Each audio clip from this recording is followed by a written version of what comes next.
Prime Minister Jacinda Ardern has what promises to be one of the busiest and more important days of her visit to Singapore for Security and Trade Summit. She has a series of bilateral meetings today with the leaders of Myanmar, China, Thailand and Australia, culminating tonight with a meeting with the US Vice President Mike Pence at his request at a leaders' dinner.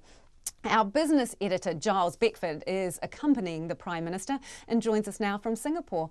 Hi, Gyles. What are the themes the Prime Minister is going to be pushing at this regional summit? Well, in particular, Lisa, it will be trade and security, and also those broader issues of human rights and climate change concerns. With each of the meetings, of course, there's something specific that she wants to raise. She's just finished her meeting with Aung San Suu Kyi. As you're hearing in that news bulletin, she did raise the issue of the Rohingya refugees and whether New Zealand, in fact, can make some contribution to resolving that crisis. She's said to them that New Zealand is willing to do whatever it can to try and improve the plight of the refugees and find them security and safety. With Scott Morrison, of course, it's the first time for her to meet him face to face, although they've had obviously other communications. She says she will be raising with him the issue of the way that Kiwis are being deported, that whole deportation policy with him, and whether, in fact, there might be some changes that Australia might be willing to make.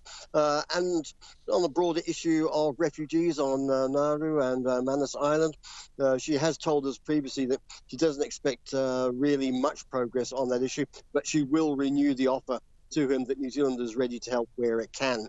With China, Premier Lee, it's largely going to be trade. New Zealand's in the midst of a renegotiation of the free trade deal with China, so she'll be looking to get around any blockages that might occur there, try and hurry along progress. But there are broader issues of regional security, China's assertion of its territorial rights in the South China Sea, which is causing a good deal of concern around this part of the world, and also the Belt and Road Initiative. And the way that China is playing its diplomatic cards. And finally, and this is probably the one that surprised most people, there's a leaders' dinner for those attending the East Asia Summit. And the Americans, completely out of the blue, apparently, Mike Pence is asked to sit next to Jacinda Ardern at the dinner there. So a dinner date, Gyles, an up-close and personal dinner date. Why? Well, I'm not quite sure. Remembering Mike Pence is the man who said some time ago, I think, on an election trail, that, of course, he wouldn't ever sort of go out with another woman or be seen separately with another woman if his wife didn't approve. So one assumes that Mrs. Pence has approved of this one.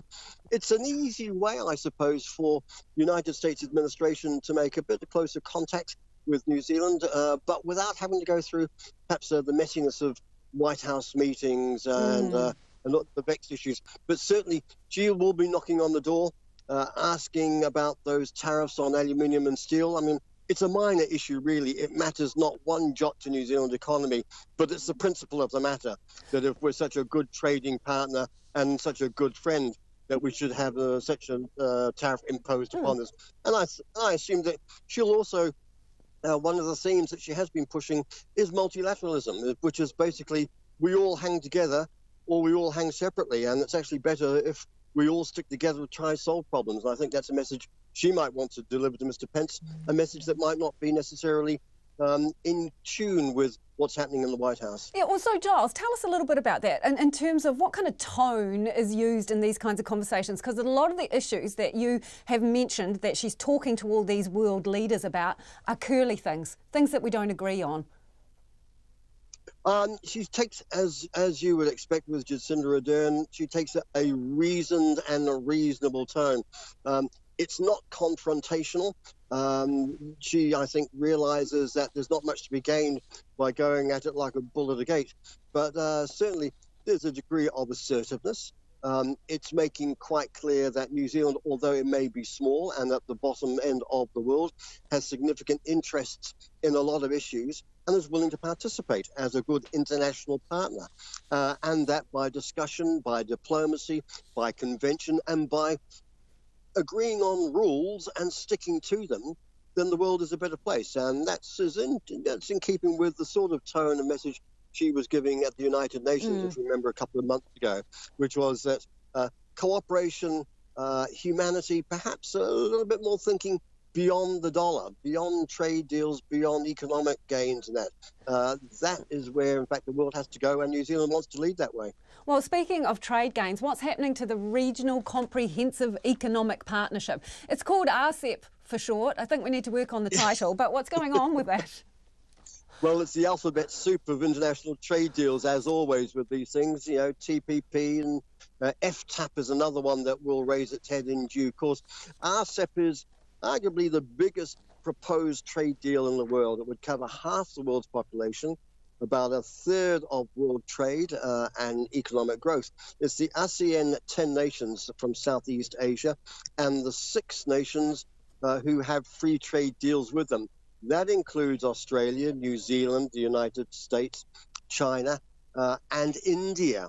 And of course, one of the things is that New Zealand's been trying to make progress with India on a free trade deal for yonks, and has got very, very, well, it's barely got off the drawing board. So it would have been a nice way to perhaps get a backdoor free trade deal with India. But it would seem that, as always in these things, the discussions have hit a snag on the words, how fast they're able to say we have made progress and we are close to a final deal. For some countries, that means more than others. India, in particular, is being singled out as one that's sort of a little reluctant to commit to a final deal. So the hopes were that there would be some sort of draft agreement sort of presented at this summit. That's not going to happen. It's going to be kicked down the road. There'll be another year of talks, negotiations. Perhaps this time next year, people might be saying we're close to an RCEP deal. But for now, no.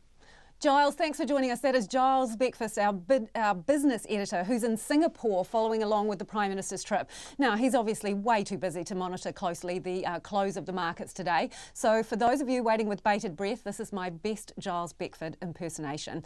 The NZX Top 50 Index fell 0.4% or 30 points to close at 8,828. And the New Zealand dollar is buying 67.8 US cents, 93.8 Australian cents and 52.1 British pence.